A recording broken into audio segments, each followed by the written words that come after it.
Good morning, children. Okay. In the last class we have done with the poem. The summary of the poem is Good and Bad Children. Poem is, children, you are very brittle, you are very little, and your bones are very brittle. మీరు చాలా చిన్నగా ఉన్నారు కానీ మీ bones చాలా brittle గా ఉంటాయి. If you would grow great and stately, you must try to walk sedately. ఓకేనా?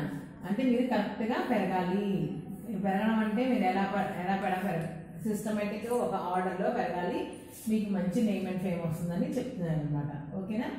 Good and bad children. Good and bad children. Good and bad children. ఓకేనమ్మా? అయితే you must still be bright and quiet and content with simple diet and remain through all bewildering, innocent and honest children. మీరు తీసుకునేదేదో small diet తీసుకోవాలి and content with simple diet. Bright quiet, మీరు చాలా చూడడానికి బ్రైట్గా క్వైట్గా ఉండాలి. మీరు చిన్న సింపుల్ డైట్ తీసుకోవాలని చెప్తున్నారు. ఓకేనా? You should become innocent child. Happy hearts and happy faces, happy playing grassy places. నేను మీరు చక్కగా హ్యాపీగా ఆడుకుంటే మీరు ఫ్యూచర్లో ఎలా ఉంటారు? That's how in ancient ages ఎలా చక్కగా హ్యాపీగా ఆడుకుంటే వాళ్ళు ఏం తయారయ్యారో పెద్ద తర్వాత మనం చూద్దాం. Children grew to kings and సేజెస్లోగా పెరిగారంట. But unkind and unruly, and the sort who eat unduly, they must never hope for glory. There is a quite different story. ఎప్పుడు సిస్టమేటిక్గా లేని వాళ్ళకి ఏయో ఒక చిరాకులు అయ్యి ఉండి వాళ్ళకి మంచి పేరు ఉండదంట. ఓకేనా? Cruel children, crying babies, all grow up as geese and guppies, hated as their age increases by their nephews and their nieces. ఓకేనా? వాళ్ళు తర్వాత కూడా ఎన్ని సంవత్సరాలు ఎన్ని ఏళ్ళు తరబడి కూడా వాళ్ళకి సిస్టమేటిక్గా వాళ్ళకి బ్యాడ్ నేమే ఉంటుంది. వాళ్ళకి ఎప్పుడు కూడా బ్యాడ్ నేమే ఉంటుంది. అంటే వాళ్ళ పెళ్ళైన తర్వాత కూడా వాళ్ళ పిల్లలు మేనగోళ్ళు పుట్టినంత వరకు కూడా వాళ్ళ ఏజ్ వరకు వచ్చిన తర్వాత కూడా వాళ్ళకి అదే బ్యాడ్ నేమ్ ఉంటుందని చెప్పాడు. ఇక్కడ ప్రాక్టీస్ ఆన్ వన్ చూడండమ్మా. Name the poet who wrote the poem good and bad children. ఎవరు రాశారు good and bad children? Robert Louis Stevenson. What is the theme of the poem and whom does the poet address to? Theme ఏంటి? Poem theme ఏంటమ్మా? The theme of the poem is good and bad children. ఓకేనా? Whom does the poet address to? And the poet addresses it to children. The theme of the poem is good and bad children, and the poet addresses it to children. What does the poet mean by these lines from the poem? ఈ lines ద్వారా poet ఏం చెప్పాలనుకుంటున్నారు? Explain in your own words. If you would grow great and stately, you must try to walk sedately. The poet means that if the children want to grow tall and look smart, మన children కానీ పెరిగిన తర్వాత టాల్గా స్మార్ట్గా ఉండాలంటే వాళ్ళు ఏం చేయాలి? They must learn to walk slowly and carefully. అర్థమైందమ్మా? ఈ టూ లైన్స్ మీనింగ్ ఏంటి? If you want to grow great and stately you must try to walk sedately. మంచిగా నీట్గా. The poet means that if the children want to grow tall and look smart, టాల్గా స్మార్ట్గా ఉండాలంటే they must learn to walk. వాళ్ళు ఎలా నడవాలి? స్లోగా కేర్ఫుల్లీగా నడవాలి అని చెప్పారు. And remain through all bewildering, innocent, honest children. And remain through all bewildering, innocent and honest children, through all the confusion and bad influence they face in life, they must remain innocent and honest children. ఎన్ని situations వచ్చినా, ఓకేనా, through all the confusion and bad influence they face in life, they must remain innocent and honest children. ఓకేనా? ఏమంటున్నాడు ఇక్కడ? Confusion ఉన్నా, bad influence ఉన్నా వాళ్ళు ఎప్పుడు కూడా ఇన్నోసెంట్ చైల్డ్ లాగానే ఉండాలని చెప్తున్నాను. ఆనెస్ట్ ఇన్నోసెంట్ చైల్డ్ లాగానే ఉండాలని చెప్తున్నాను అనమాట. ఓకేనా? But unkind and the unruly and the sort who eat unduly. The poet said that there are bad children who are unkind to others and they do things that are not necessary. కొంతమంది అన్కైండ్గా sympathy లేకుండా ఉంటారు, కానీ వాళ్ళు చేసే పనులు కూడా చాలా వర్స్ట్గా ఉంటాయి అన్నమాట. ఏది పనికిరాని పనులని చేస్తారు. Cruel children, crying babies, all grow up as geese and guppies. Children who are mean and unkind and children who are crying all the time grow into foolish people. ఎప్పుడు ఏడుపు మొహమును క్రూయల్ మెంటాలిటీ ఉన్నవాళ్ళు ఎప్పుడూ కూడా బ్యాడ్గానే ఉంటారు అని చెప్తున్నారు. Foolish people. Why does the poet want the children to be content with a simple diet? The poet wants the children to be content with a simple diet because then only they will grow into healthy adults. The poet wants the children to be content with a simple diet. Simple diet తీసుకోమని చెప్తుంది. ఎందుకు? Then only they will grow into healthy adults. According to the poet, how did being happy and playful help the children in ancient poet ప్రకారంగా olden డేస్లో children ఎలా ఉంటే ఎలా అయ్యారు, ఏం తయారయ్యారని అడుగుతున్నారు క్వశ్చన్లో. According to the poet, being happy and playful in ancient times help the children to grow into kings and sages. Kings కానీ సేజెస్ కానీ అయ్యేవారంట వాళ్ళు. ఓకేనమ్మా, చూడండి. In the poem what happens to the unkind and unruly children. పోయంలో అన్కైండ్గా ఉన్న పిల్లలకి, అన్రూలీ చిల్డ్రన్కి ఏమవుతుంది? In the poem, unkind and unruly children can never hope for glory. వాళ్ళకి గ్లోరీ అనేది, గ్లోరీ కానీ నేమ్ కానీ రాదన్నమాట. ఓకేనమ్మా? ఓకే, చూడండి. మీకు ఇక్కడ టెన్సెస్ ఉన్నాయి కదా, టెన్సెస్ నేను తర్వాత చెప్తాను. ఓకేనా? టెన్సెస్ అనేవి నేను తర్వాత చెప్తాను.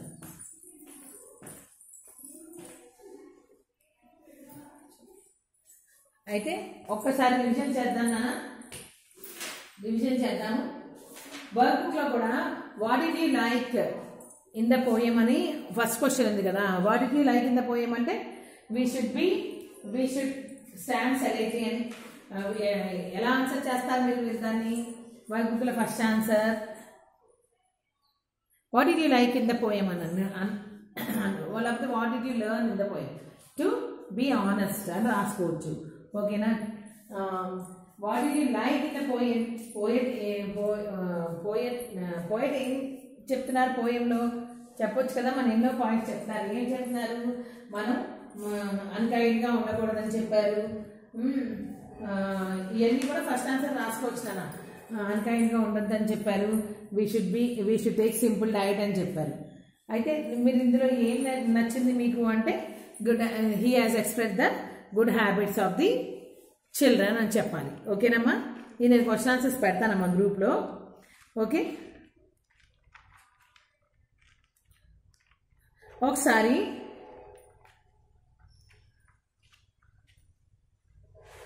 చూడండి అమ్మా, క్వశ్చన్ ఆన్సర్స్ చదువుతాను.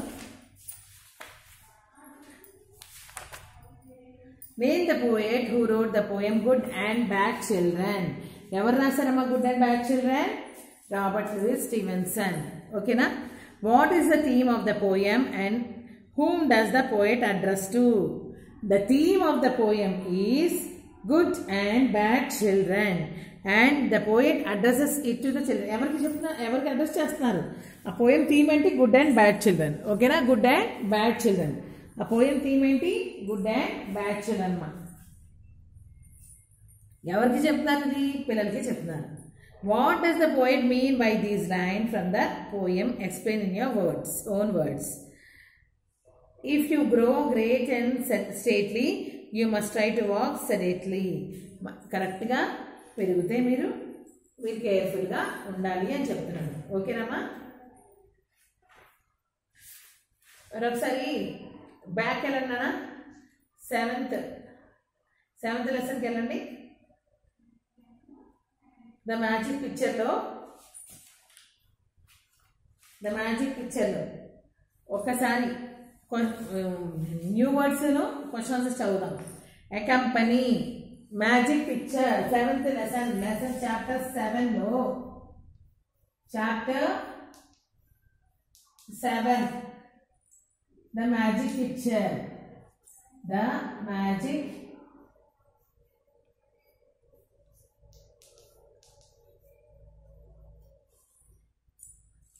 picture revision. Okay, Rama?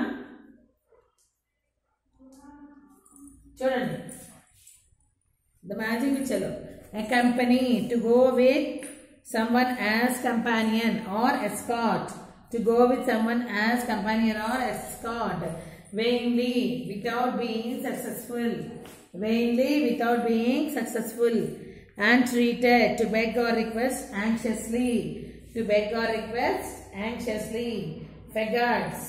Bundle of stick bound together used as fuel. అంటే మన పొలాలు కొనుక్కుంటాం కదా ఫ్యూయల్కి, అదే పొయ్యిలో పెడతాను, అది ఒక బండిల్ కదా, దాన్ని ఫెగర్ట్స్ అంటారు. Reveal, disclose, tell. Reveal, disclose or tell. Who was Subhadatta and where did he live? చూడండి మరి విషయం చూడండి. Subhadatta was a woodcutter. He lived with his family in India. చెప్పడమా? Subhadatta was a woodcutter. He lived with his family in India. Okay na? Who was Subhadatta? Subhadatta was a wood cutter. He lived with his family in India. What did he do to earn a living for himself and his family? ఆ ఫ్యామిలీకి ఏం చేసేవాడు? ఎలా సంపాదించేవాడు?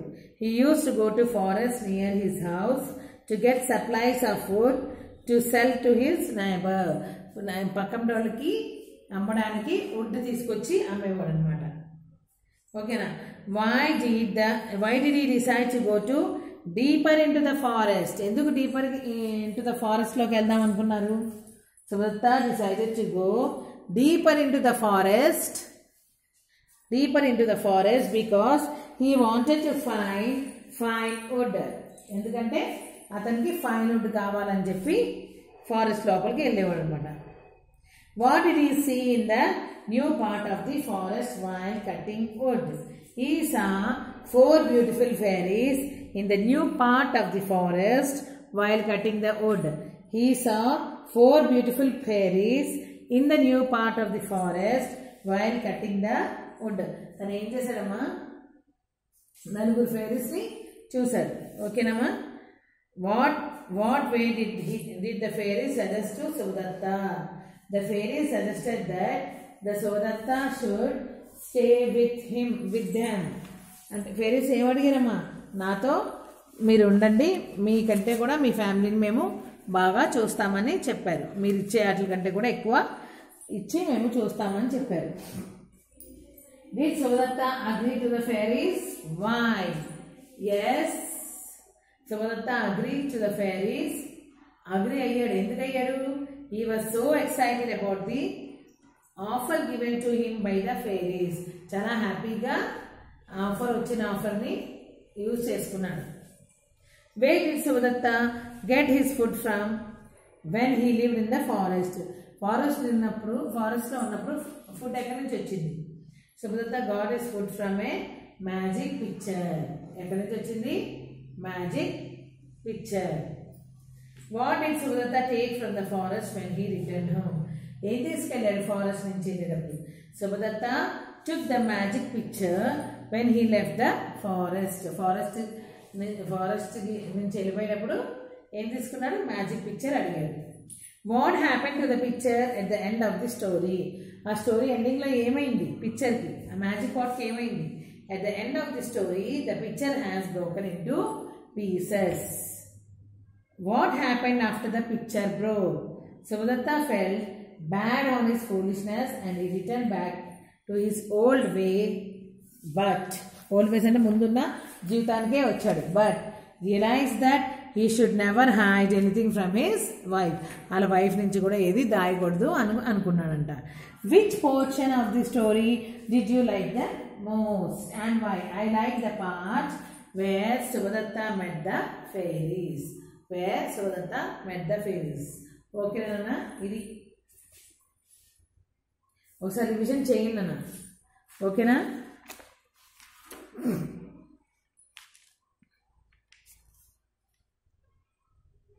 Okay, ఇందులో మనం ఏం చదివాము?